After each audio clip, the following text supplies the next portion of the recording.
welcome to the Festival of Storytellers.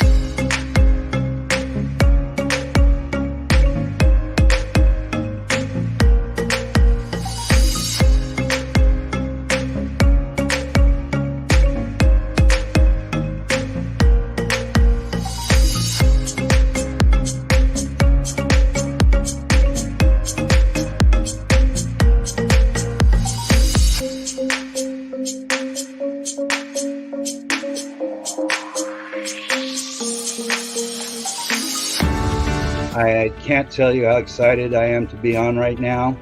It's been a couple of weeks of excitement, getting prepared, and I've done a lot of things in my life, but this has got to be close to the top. Thank you, ReadersMagnet, and thank you, John, for putting this forth and taking the chance on us authors in presenting this out to the world. I've enjoyed this immensely, Joanne. Ellie, so have I. Thank you for who you are, and thank you, ReadersMagnet. You all are beautiful, and you've worked so very hard, and we are blessed. We are. I thank everybody that's involved with this process, because we know writers need readers and writers need publishers. We thank ReadersMagnet and everybody that's involved. I love ReadersMagnet. They say, we share your stories with the world.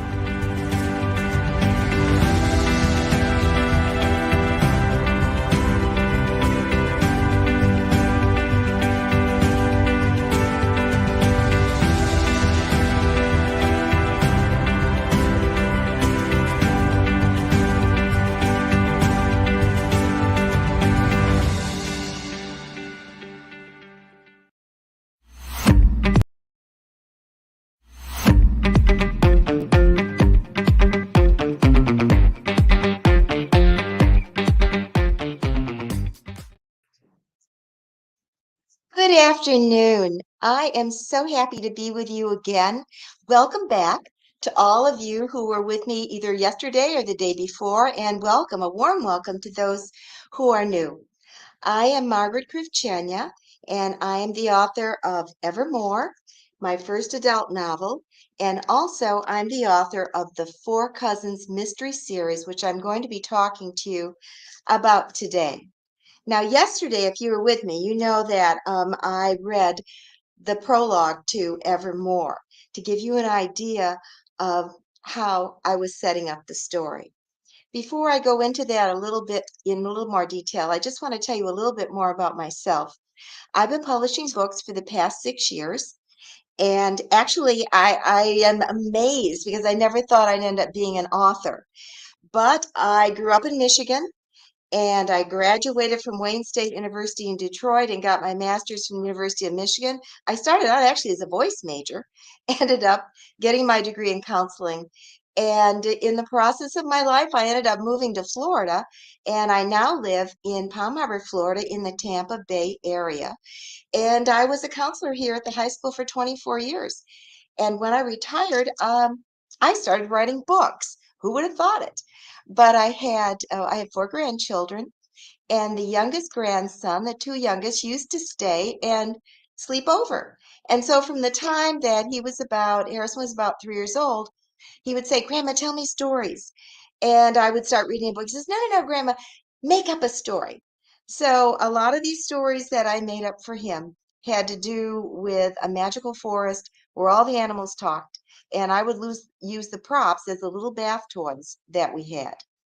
And from that, I moved into writing the Four Cousins Mystery Series. And I included in those my 4 granddaughters, or my 2 granddaughters and my 2 grandsons.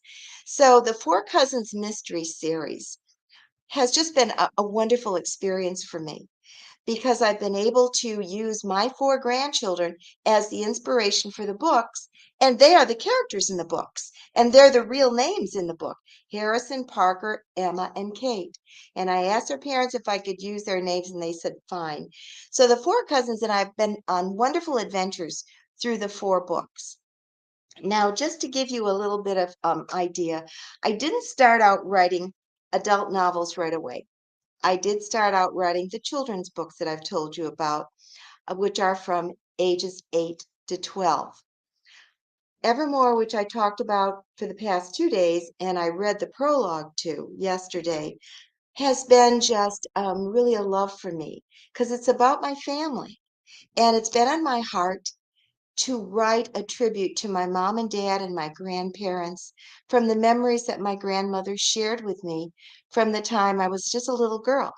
Grandma and Grandpa lived with us, and my mom had journals that she kept. So I learned about all of her life from the time she was about 15 years old, and Grandma would fill in a lot of the details. So it came to me when I was writing my Four Cousins mystery stories that I'd like to do an adult novel and talk about my parents. So Evermore is part fact and fiction. And it's created quite a stir among the people who really know me and knew my parents, because in reading the book, they say, well, is this true? Was this really your mom? Is this you? And I tell them, yes, this is factual of what happened to them. Now I've added some of the fictional events because I couldn't know possibly everything, but I did have the gift and the grace to visit upstate New York, and that's where Evermore's setting is. It takes place in Auburn, New York, on Owasco Lake. In the book, I have renamed it Shimmering Falls. And just to give you a little background, I would go there every single summer. I grew up in the Detroit area, but I would travel back to upstate New York with my folks every single summer, and I got to see all the Finger Lakes region, and I fell in love with it. And so this is the setting of the story. So a lot of my stories that I write have to do with where we've traveled to, my memories, my recollections, and I will build my stories around them. All of my stories have a message, and they all are based in faith. They're all based in God turning people's lives around. And certainly Evermore is that. The prologue that I read yesterday talks about an elderly priest, and it sets the stage for the lost love and the redemption, salvation, and finding your way in life and the mystery that are all involved in this book. Because I'm sure most of you know that sometimes when we're young, we think, I want this, I want that, I'm going to be this, I'm going to be that. And then as we go through our life, we find out what we wanted was not what we really needed. God knew that. And so we often take a different path, and we end up being what we never imagined we would become. As I said, I love my life. I love being a counselor. I loved working with children, but now I really love being an author. So today I would like to go ahead and begin my discussion of the Four Cousins Mystery Series. There are 4 books in this series. I just finished writing the 5th one, but it has not gone to the publisher yet. It will, and I'll talk more about that probably next week. Of the 4 books, the very first one is called The Ghost of Canyon Camp. And someone yesterday said to me, tell me about the ghost. Well, it's not a Halloween ghost. It's not like something that you see in some scary Halloween movie. It's just not. If you know the phrase that we use today, oh, they ghosted us, it means that somehow they've disappeared and we haven't seen them anymore, or they're somehow, we don't know where they are. The ghost in here has to do with a young man who's done his very best to disappear, and that's the Ghost of Canyon Camp. Now, all of my books have to do, again, as I said, with the 4 cousins, and it has to do with them helping someone to turn their life around. In this book, The Ghost of Canyon Camp, it's Jimmy, and he's a young man, 15 years old. He's a young man who has lost his parents in a car crash. His grandparents have raised him, but they have become too elderly and can't do it anymore. And they're now living in an assisted living facility in Bozeman, Montana, which is where he grows up. He's gone from one foster home to the next. He's decided, I can't stand this anymore. So he runs away when he's 50. And he's been to Yellowstone. He ends up going in there, and he's actually hiding out in some of the forests and the caves there. And so that's where the story picks up. The 4 cousins have decided that they are going to go on a camping trip, the four of them and their parents. They're going to take the dogs. They have two dogs. They're going to take them. They're going to go to fly into Bozeman, Montana, and then they're going to travel to Yellowstone, and they're going to camp out in a place called Canyon Camp. Now, some people have said to me, well, where do you come up with these ideas and these places? Well, my husband and I love to travel. And for me, when I write a book, I want to experience what the characters are experiencing, and I want to have been where they are. So wherever I'm talking about, whatever setting it is, it's going to be authentic. I do research before I write my books, and so I know about these places. And in here, you're going to find they go horseback riding. So my husband and I do love to horseback ride, and we did that. And we did it at Canyon Camp. There's a place in Yellowstone called Canyon Camp, and it has horseback riding. And that is where I found the title of the book, and also where the whole story was going to center around. So the four cousins are traveling off to Canyon Camp. They have rented a house there, and they are all there, and it's in the middle of the woods, and it's very tranquil and beautiful. And they sit on the porch, and there's fireflies. They're collecting those. They're toasting marshmallows on the outdoor grill. And then Parker, the youngest, discovers that his very favorite little backpack and lunch pail that he left on the picnic table is missing. And he searches everywhere and he can't find it. And this is the start of the mystery of who is taking all of these supplies. So the cousins travel deeper into Yellowstone. They travel close to what's called the Whispering Caves, and they camp there. They're all in tents. They're in this. There's a whole collection of tents and other people, and they are there. And it is in the tents that they discover someone in the middle of the night who is creeping past their tents. And it is this that the cousins start exploring, and they talk to each other and say, we need to find out who this is. So this sets the tale up how they go off into the woods. They end up in the Whispering Caves, and that's where the true adventure begins, of where they discover who the ghost of Canyon Camp truly is. So it is a true adventure, and tomorrow I'm going to read something from Canyon Camp, a chapter in the book, so that you will find out who it is. I do have some children who buy these books from all over. One in particular is Henry, and he lives in Oklahoma. And this is his favorite book, The Ghost of Canyon Camp. And Henry's read it twice, and he absolutely loves it. So I did email, and I said, Henry, would you tell me, I emailed his mom, and I said, tell me maybe what chapter you would like to read. What's your favorite? And so this is something we're going to do tomorrow. I want to show you a couple of the other books in the series before I read the back cover of this book, which will set it up for the whole setting. The second book, which we're going to be getting into on Friday and then Monday, is called The Haunted Lighthouse. This is precious to me because this is Sanibel Island. And if all of you remember, we had a terrible Hurricane Ian, which was actually supposed to come right across the Tampa Bay area. We had no idea what it would be like. We've never been hit by a hurricane. We've only got some of the winds. The hurricanes have set offshore. But this hurricane was scheduled to come right into Tampa, but it didn't. We were saved from this, and it would have been a catastrophe for Tampa Bay. But instead, it went into Sanibel Captiva Island at Fort Myers Beach. Now, my family has been vacationing on Sanibel Island since 1978.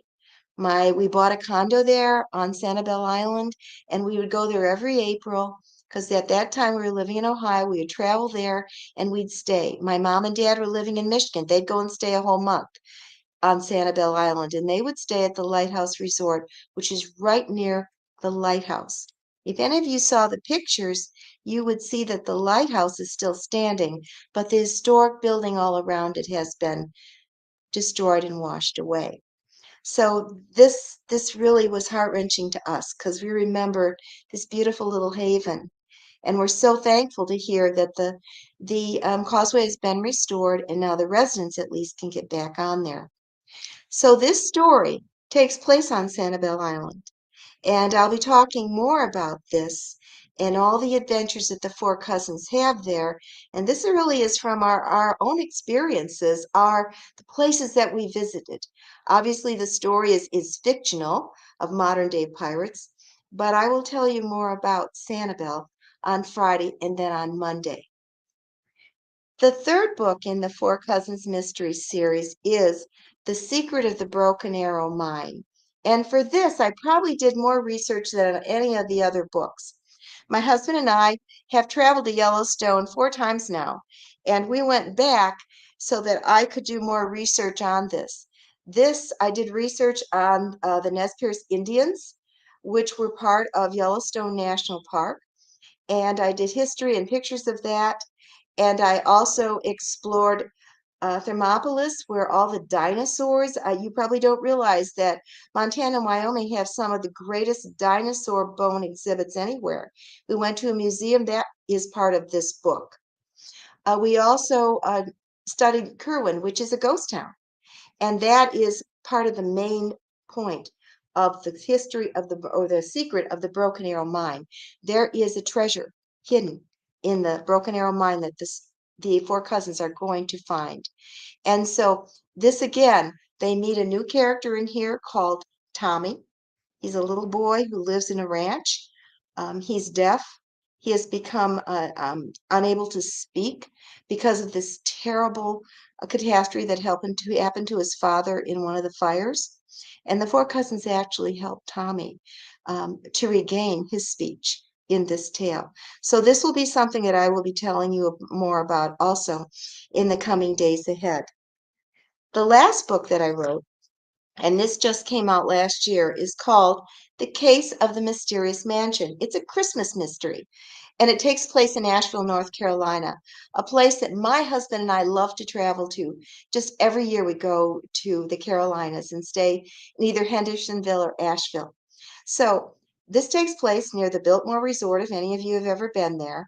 And again, there is a treasure in this mansion that the children are going to find. In all of these books, the four cousins turn the lives around of someone who's lost their way. In Canyon Camp, it is going to go ahead and it's going to be Jimmy, who lost his parents and needs to find a family. So they're going to help Jimmy turn his life around. In the haunted lighthouse, which is on Sanibel Island, it is going to again be some of the pirates who they help find a better way. In The Secret of the Broken Arrow Mine, as I mentioned, it will be Tommy, who they help turn his life around and find his voice again. In the case of the Mysterious Mansion, Tommy again appears, and you see that he will find his forever family in that. And this will also help the village of Holly Hill be saved, and it will help the people who live in the Mysterious Mansion, Greystone Manor, to be able to keep this and save them also.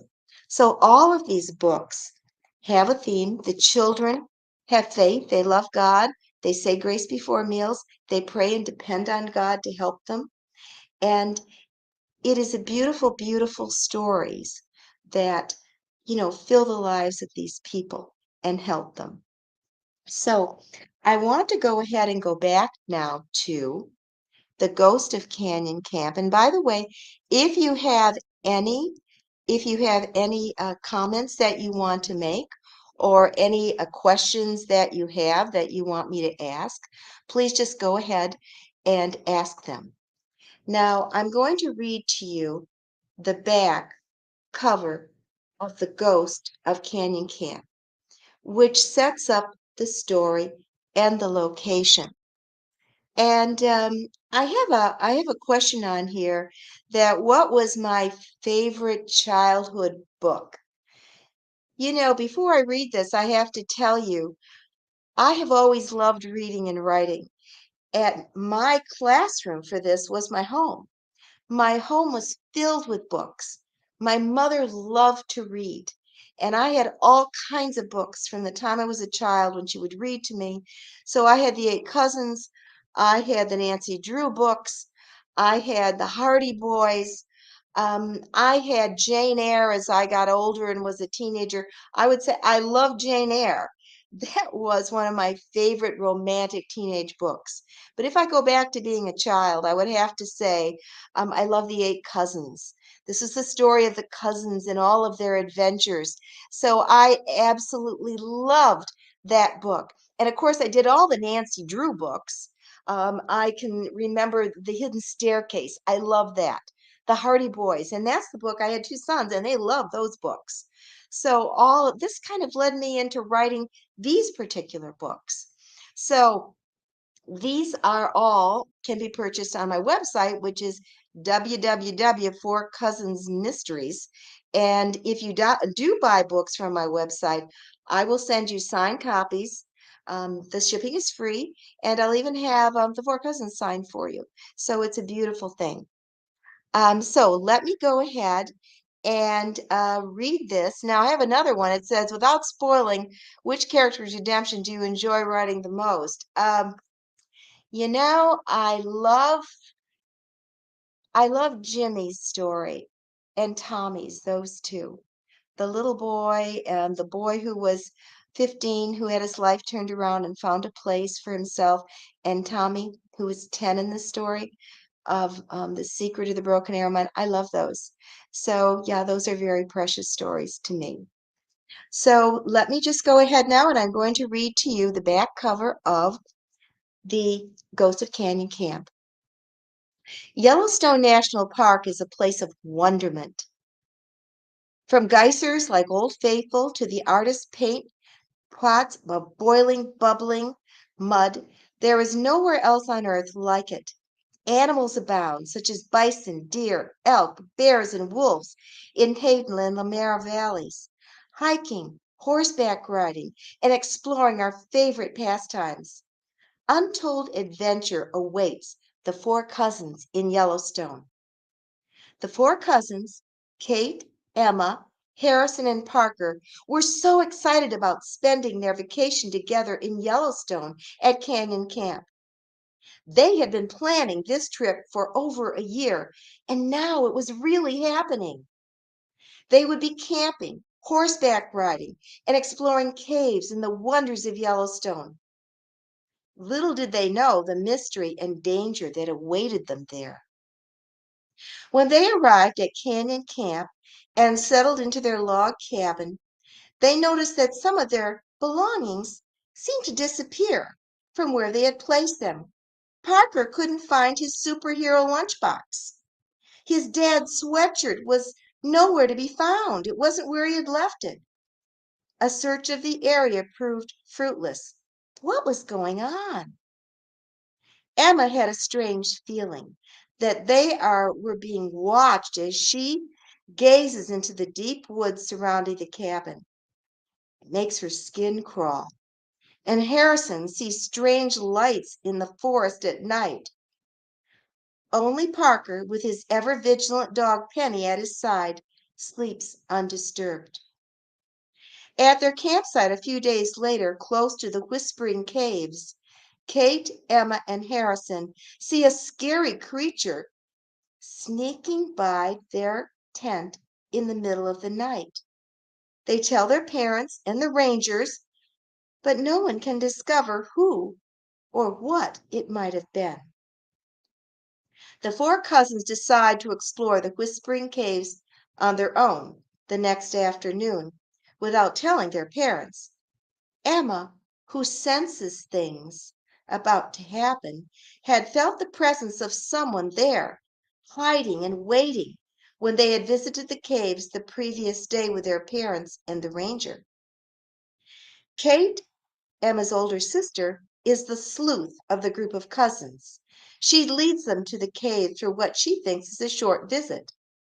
Penny, Harrison and Parker's faithful dog, accompanies them.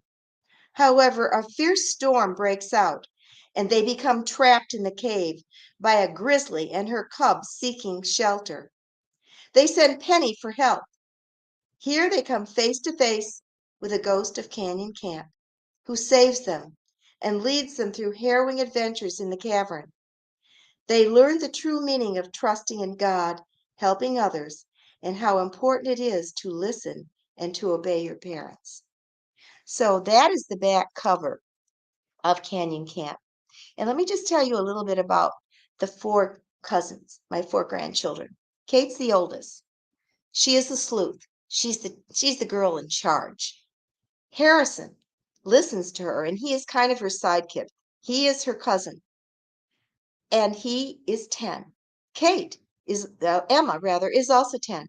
She is Kate's sister. She has a gift of sensing things, of knowing what might happen, of sensing danger, of sensing someone near. So the cousins come throughout the books to really listen to her and believe in her. Parker's the youngest.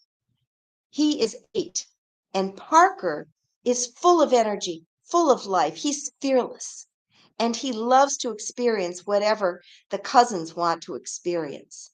And he often finds ways. He's little, so he often can get into places where they can't. And there will be times throughout these stories where he can save them because he can get in or kind of scrunch through little caverns or little small spaces that they can't get to. So in the books ahead, you see all of the cousins grow, and they all grow up. Every book will be either a year, 9 months, or a year ahead. So you see the cousins grow, and you see them experience more and more adventures. And it is actually, a wonderful, wonderful a journey of the cousins as they start out young and as they grow.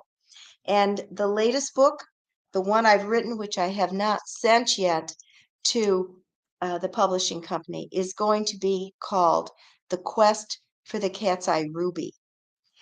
And again, people have asked me, well, where do you get this idea?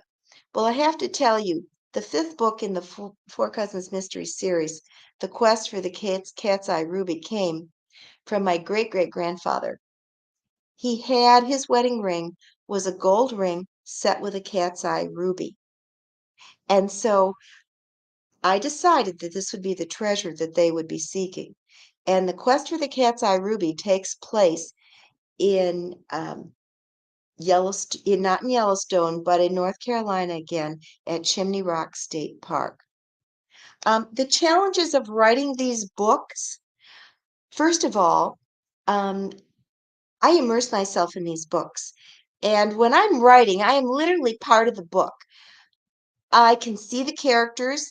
I can see what they might be saying, what they might be writing. The challenge was to make them really real and to make them come alive on these pages so that people would see them as real people. And I was able to do that. Now, there is a world of difference in writing children's books and writing a novel. And children's books are about characters and it's about their dialogue, letting them seem their age. It's about adventures and so that it moves more quickly. With a novel, you can explore the emotions of the characters. You see the transformations of them.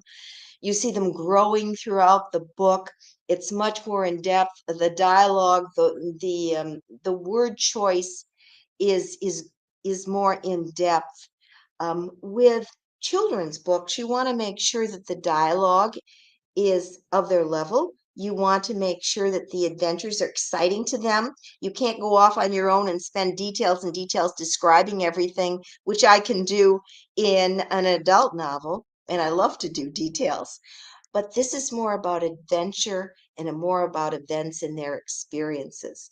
So you want to make sure that you captivate the audience and that you bring them in the very first chapter. So what I did with The Ghost of Canyon Camp, the very first chapter starts out immediately. It's entitled Excitement. And this is something else that's different with children's books. Each chapter has a title, wherein when you write your adult novels, they don't. They're just called chapter 1, chapter 2, chapter 3. But your children's books have a title. And so it's exciting. And the very first chapter of The Ghost of Canyon Camp, it's called Excitement. And it starts out with camping. Wow. Harrison woke with a start and remembered what today was. And it involves, so you go on there, it talks about them getting ready to go on their adventure. It has to do with Kate and Emma arriving with their parents and getting all ready to travel to the airport. You're going to see that Harrison Parker had never flown on a plane before. So, I kind of talk about that excitement of, wow, look out the window, we're flying. So you have to make sure that you engage your readers right away. The second chapter is Arrival. And so just to tell you some of the other chapter titles in here, it's Flying. Chapter 4 is Yellowstone, Canyon Camp, Strange Happening, Fireflies and Fairies. Things that go bump in the night, to set up kind of this scary thing of, I'm hearing things, what could it be? The Village and Horses, when they go horseback riding. Camping Out, it talks about getting ready, putting up your tent, all the supplies. A Shadow in the Night, this creature creeping past their tent. The Search Begins, again, them going off to explore this cave. And again, they thought they were just going to be gone for the day, but oh no, they don't. Expect this big storm that comes in. And then The Ghost of Canyon Camp, which brings it all around to where they discover who this is. Then Jimmy's story. Jimmy is the young 15-year-old man, or young man who's the ghost of Canyon Camp. So it has to do with his story, and I tell it in there. The Secret Passage, of course, the cavern, what happens in the cavern, the long road home. And then I set up the Flying J, which is a ranch for orphaned boys. This sets up the story for the third book, which is The Secret of the Broken Arrow Mine, because we go back to Wyoming. We go back to the Flying J Ranch, and then Home at Last. And then I didn't include a prologue in this. If I had, it would have been about Yellowstone. But there is an epilogue, and I include that in all my books. And the epilogue has to do with what happens to these characters. The epilogue in this story is 2 months later, and I talk about what happens to Jimmy. Now, when I get to start writing The Haunted Lighthouse and the future Four Cousins books, I always include a prologue, because I found that when I'm writing these books, the age is 8 to 12. So I try and include something for every age. Like for a 12-year-olds, I do want to include some of the history, like of Sanibel or Captiva. I want to talk about the history of Florida, the pirate history. We have a big pirate history in Florida. We have the big Gasparilla Festival in January in Tampa. So I try and teach them something about where they're visiting in these stories, so that I have something for everyone in here. In the Broken Arrow Mine, as I said, I do go back, take them back to Wyoming. And as I said, I make sure that I research my books so that whatever I'm talking about is authentic, is true, is real. And so I can give histories. So, for instance, last March, I was invited to speak at my granddaughter's school. It's a private school, and they wanted to divide it up so that I would be telling a story and talking about to the younger students in grades 3 through 6. So I did The Haunted Lighthouse. I read part of it. But then when I had the older children in grades 7 through 8, I didn't think that really sitting there and reading the book to them was what they'd want to hear. So I taught them what it was about, what it's like to be an author. And I told them the research I did for this book so that they would understand that there's something for everyone in these books.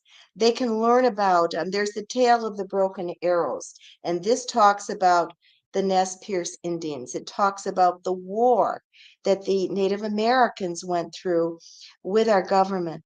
And the Trail of Tears. So there is something in here. There's education in here. There's adventure in here. There are heroine experiences in here. There's, danger. And there's, of course, the turning of someone's life around so that they find the right path that will help them through their life. And I think that's probably all that all of us want, that we want to, see our life turn out the way that we want it to be. And we want to make sure that we're following the right path. So these books do have to do with finding your way. And so every one of the characters in here grows. They grow in their maturity. They grow in their dependence on what God has for them. They obey their parents. They respect their parents. They love their parents. And they reach out beyond themselves to help others. So this is what each of the books does. And what my purpose is in writing them is to try and pull children away from their devices.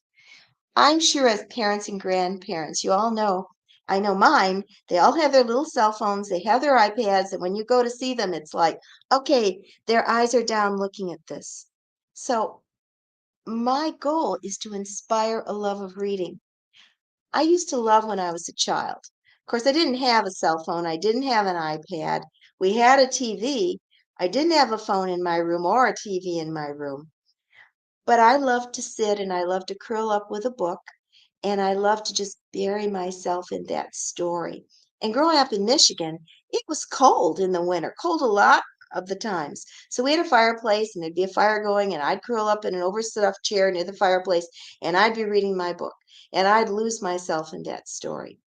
And I wish that for our children today, that they could have the love of reading, that they could have the love of actually picking up a book and burying themselves in the story. And that's what I'm trying to do, is to bring them into that. I do have trailers for my first 3 books. And of course, you can see these trailers when you go onto my website and click on a particular book. It will show you the trailer for them. And I think, because everything is so visual today and they want to be excited right away. But so I try and lead them into the story. And I was very sad, and I don't know if you're aware of this, but there's not libraries many times in schools anymore. They have what's called the media centers, and they have the computers and everything, but they don't have so much. The libraries have really shrunk. They're little. Now, I am really excited that we still have libraries near us. I have the Clearwater Library near us.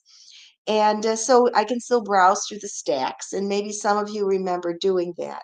So, and there's a section set aside just for children's books.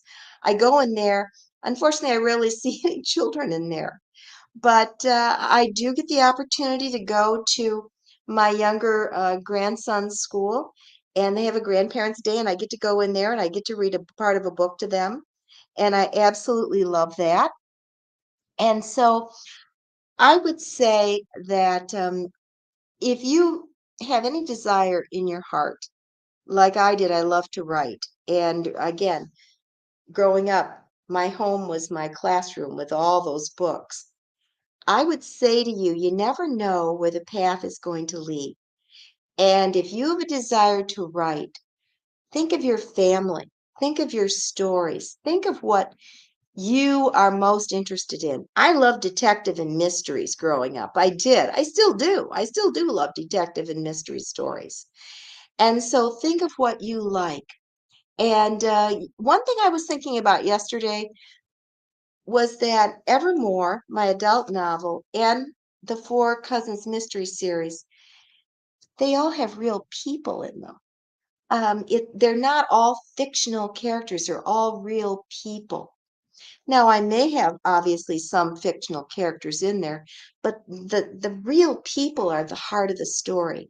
So if you want to be a writer and you're thinking about being an author and you love to write, I would just start writing. Just start writing. Put down your thoughts. Someone said to me, well, how do you write your books? Okay, this is how I start out. I have a blueprint. I think of, okay, where do you want to go? First of all, I've got my 4 grandchildren. They were the heart of my Four Cousins mystery series. I had my family. They were the heart, my mom, dad, grandparents, the heart of Evermore. So I sit down and I think, what do I want to tell about them? Now, with the children, it's easier because I think, okay, what adventure do I want them to go on? Where is the setting going to be? Let me think. Where have we been? And so often where we go on trips will become the setting. Then I think, okay, they have to have an adventure. What are they going to be looking for? All right, so I think of that. Well, let's see. In the Ghost of Canyon Camp, it was they were going to seek out this ghost in the caves. In the Haunted Lighthouse, it was going to be what's in that lighthouse? And, what about the pirates? In The Secret of the Broken Arrow Mine, what secrets in this cave is in this mine? And again, in The Mysterious Mansion, what secrets is in the depths of this mansion? And in the book that will be published, The Quest for the Cat's Eye Ruby, where is this and what is this? Up in Chimney Rock State Park, up in that mountain. So I try and think of what I want them to find. What's the purpose of this? Why is it important? And then I think, all right, who are they going to meet in this story that they can be an inspiration to, that they can help travel a better path? Who can they maybe help save, through their faith, through their goodness, through their mercy, through their kindness? Um, who can they reach out to? The other thing that I've learned in my stories is that some of my characters, like Jimmy in The Ghost of Canyon Camp, he also reappears now in the third book, The Secret of the Broken Arrow Mine. Tommy, who is the character in The Secret of the Broken Arrow Mine, the little 10-year-old that they saved, he reappears in the case of the Mysterious Mansion. So I love to have my characters travel from one book to the next. So there's a resolution in their life. Now, in The Haunted Lighthouse, there wasn't a character that came into that book from Canyon Camp, but the cousins talk about it. They talk about their experiences. And each book references the book before. So if you're going to have your children read books, I would and have this series, I would start out with the first one, The Ghost of Canyon Camp, and then follow along. Now, since Christmas is coming up, if you go to my website, you're going to see specials that will be on buying the 4 books together. There will be specials on the adult book Evermore. And I run sometimes seasonal specials that you'll be able to buy the books at a discount. All the books will be autographed. All the books have free shipping. So I just want you to know that. And now, if any of you have any other questions, please let me know, because I'm sure that this session is getting to the point where it will be coming to an end pretty quickly. So just let me answer any other questions that you may have. Since one of you did ask about becoming an author, in the days ahead, I'm going to talk about becoming an author, and I'm going to talk about how a book is published from the first moment you get that idea in your head to when you start writing it to when you send it into a publisher, and what happens once they receive the book, all the stages that are involved, because I found it absolutely fascinating. And I just want to make sure that you know. So I hope this has been of help to you. And I want to inspire all of you, follow your dream. Follow your dream.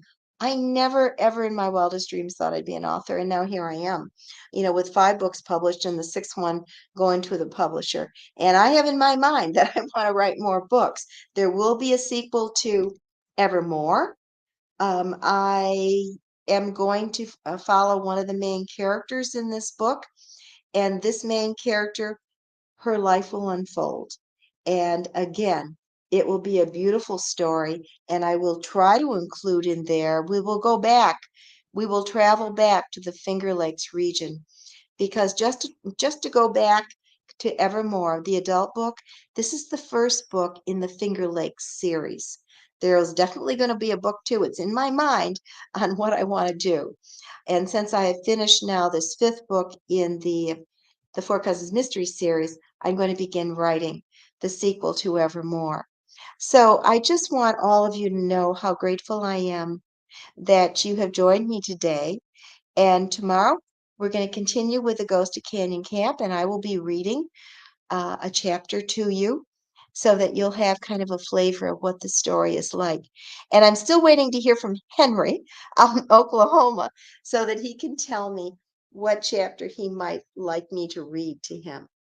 So I want to invite all of you to come back tomorrow and visit me. You can listen to some of my previous live sessions online. They are published on YouTube and also the Four Cousins Mystery Series. You can go on to the site and see them in Facebook, especially Facebook. You'll be able to view these. So I hope to see you again tomorrow. And I certainly hope that this has been a fun time for you. And I want to thank Readers Magnet so much for inviting me to be part of this festival, because it's been wonderful for me to be able to connect with you, to tell you my story, and tell you the story of the people that I'm writing about and what all of this is about. So I want to say goodbye to you, and I hope to see you again tomorrow and in the days ahead. And I look forward to this. And thank you so much for all your wonderful comments and your wonderful questions. Thank you.